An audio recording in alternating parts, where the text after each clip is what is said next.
what I want to ask everybody who's listening, who's watching, to do is to think about the last 7 days of your life right now. And I'd just like for you to think about the moment in which you most experienced a sense of purpose, whatever that means to you in the last 7 days.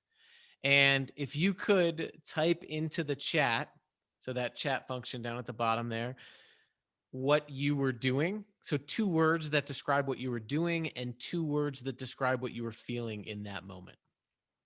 So, last 7 days of your life, moment that brought you the greatest sense of purpose, whatever that means to you. What two words describe what you were doing and what two words describe what you were feeling?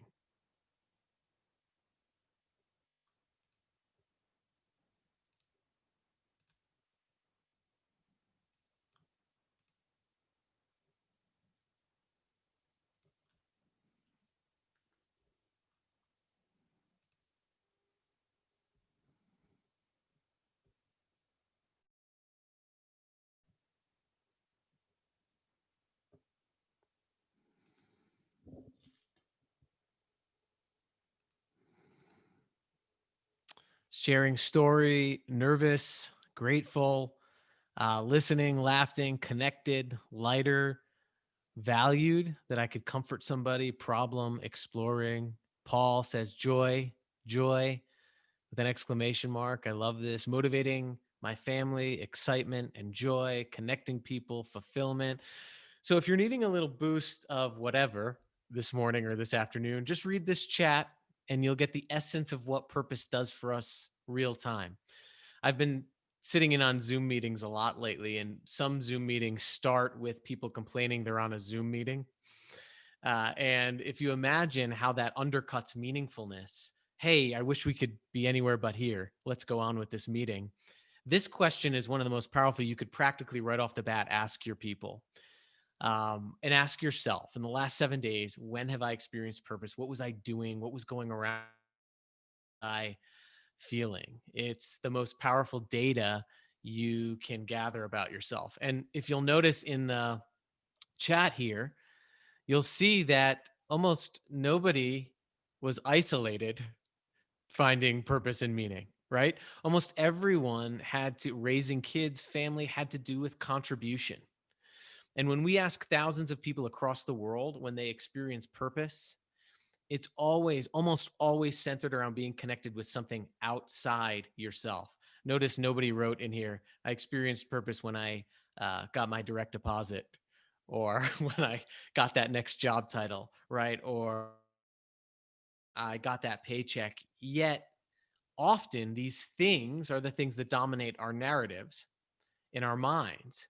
And what I want to do today when I talk about being purposeful is provide some tools to shift the internal and external narrative to start thinking about our daily lives and work with these things at the forefront, all of the work and the words that are in this chat. And that's what I call being purposeful, and leading in such a way that puts contribution at the forefront. I call purposeful leadership. So, to get us started here, what I'd like to do is I'm going to share my screen, make sure everybody can see it, and then get started with some practices that you can actually take home immediately to apply purpose.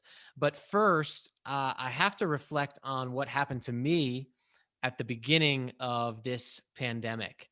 And I researched purpose and meaning, but I found myself profoundly without purpose and meaning in a few hours on a Friday afternoon. Those are my two kids, Tapley and Jackson, my 5-year-old and my 2-year-old.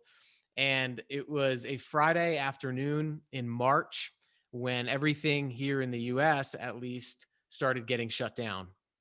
And my work involves being around lots of large groups of people doing lots of cool, exciting, hands on purpose and meaning work. And it's not a very pandemic resistant occupation, I'll tell you that. And in about 4 hours on a Friday afternoon, I lost about 50% of my business. I started getting email after email after email from clients and potential clients canceling engagements. We're going to have to push this off to 2021. Meanwhile, I was sitting with my phone in the parking lot of my kids' daycare, and I was panicking. And what typically happens to us when things happen to us is we react, we don't respond. We react on instincts, fear, anger, frustration. And I started asking myself this question: what am I going to do? How am I going to get through this? I started scrambling, trying to get the revenue back, trying to do all of the things I could to preserve what I did. When we get sucked into reaction, what happens is what happened to me. I lost track of time. 30 minutes goes by. My kid's daycare is about to close, and I had forgotten to pick them up. And I'm sitting in the parking lot, and I was embarrassed. And I went in to my 2-year-old's classroom, Jackson. He was doing a finger painting of a frog, and he ran up to me. He gave me what I think now is an extra long hug. Realized in that moment that he did not care about my engagements. He did not care about my revenue. He did not care about the things that I did. And slowly, the purpose and meaningfulness researcher over time had started to attach his identity to the things that he did. And one of the tenuous things about doing that is that when we attach our identity to something that comes and goes, when it goes, so too does our sense of self and who we are. And that's what I experienced there in that room. But when he hugged me, I realized that he needed me there in that moment. I did. He cared about who I was. And as people and as companies and as organizations, this question of who am I being right now is profoundly more important than what am I doing or how am I going to get through this. And so I went home with this lesson in tow of, gosh, I'd lost my way. And I started asking a different question. Instead of this question of how will I get through this, I started asking who needs me to get through this. And this is a very simple reframe, but this is the quintessential nature of being purposeful. Instead of asking, what do I need to do today? Who needs me today? Instead of asking, what can I get from this? Asking, how can I contribute to whatever I'm doing?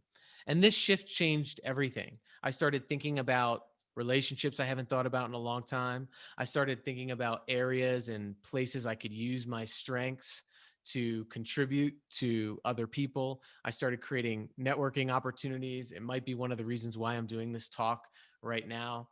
But this shift is what it means to be purposeful, and it's a skill.